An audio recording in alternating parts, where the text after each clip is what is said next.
महाभारत, जो भारतीय इतिहास की सबसे महान और प्राचीन कहानियों में से एक है, उसमें भगवान कृष्ण की भूमिका अत्यंत महत्वपूर्ण और केंद्रीय है। कृष्ण न केवल एक मार्गदर्शक और सलाहकार थे, बल्कि उन्होंने युद्ध को धर्म और अधर्म के बीच संघर्ष में बदलने में महत्वपूर्ण भूमिका निभाई। उनके कार्य और शिक्षाएं महाभारत को गहराई और दिशा देते हैं। कृष्ण का जन्म पहले से ही यह संकेत देता है कि वह धरती पर अधर्म को समाप्त करने और धर्म की स्थापना के लिए आए थे। महाभारत में उनकी भूमिका विशेष रूप से पांडवों के संरक्षक और सलाहकार के रूप में उभरती है। कृष्ण पांडवों के रिश्तेदार और मित्र थे, खासकर अर्जुन के। उनका रिश्ता केवल खून का नहीं था, बल्कि एक आध्यात्मिक मार्गदर्शन का था। जब पांडव कठिनाइयों का सामना कर रहे थे, तब कृष्ण ने उन्हें धर्म के मार्ग पर चलने की सलाह दी और उन्हें हर कठिन समय में सहारा दिया। महाभारत के युद्ध से पहले जब कौरव और पांडवों के बीच संघर्ष बढ़ रहा था, तब कृष्ण ने हर संभव कोशिश की कि युद्ध को टाला जा सके। वह हस्तिनापुर के दरबार में दूत के रूप में गए और दुर्योधन से शांति की याचना। कृष्ण ने सिर्फ 5 गांव मांगने का प्रस्ताव रखा ताकि युद्ध न हो, लेकिन दुर्योधन ने इसे ठुकरा दिया। यह वह क्षण था जब कृष्ण ने समझ लिया कि अधर्म को समाप्त करने के लिए युद्ध आवश्यक। महाभारत का सबसे महत्वपूर्ण और दिव्य हिस्सा भगवद गीता है, जिसे कृष्ण ने अर्जुन को कुरुक्षेत्र के युद्ध के मैदान पर उपदेश दिया। जब अर्जुन युद्ध से पहले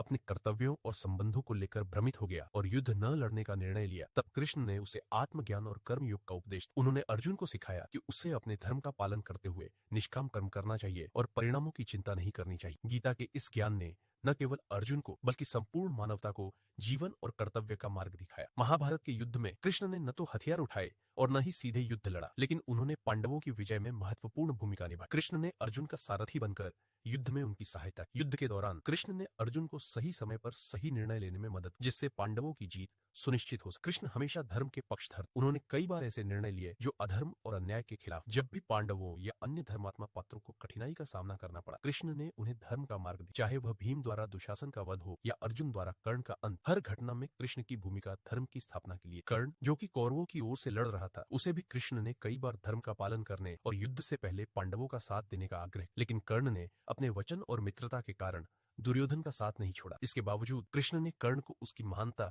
और उसकी किस्मत का बोध कराया, जिससे कर्ण ने अपनी नियति को स्वीकार किया। महाभारत के युद्ध में कृष्ण ने कई बार अपनी बुद्धि और नीति का उपयोग किया। उन्होंने अर्जुन को जयद्रथ वध के लिए प्रेरित किया और भीम को दुर्योधन की जांघ पर गदा मारने की युक्ति दी, जो अंततः पांडवों की विजय का कारण बना। महाभारत में भगवान कृष्ण की भूमिका केवल एक युद्ध रणनीतिकार या सलाहकार की नहीं, वह धर्म के संरक्षक, जिन्होंने पांडवों को उनकी धार्मिक यात्रा में मार्गदर्शन दिया। उनका जीवन और उनकी शिक्षाएं आज भी लोगों को प्रेरणा देती है। महाभारत केवल युद्ध की कहानी नहीं है, बल्कि यह धर्म, नीति और आत्मज्ञान की अमूल्य धरोहर है, जिसे भगवान कृष्ण ने अपने कर्मों और उपदेशों से अमर बनाया।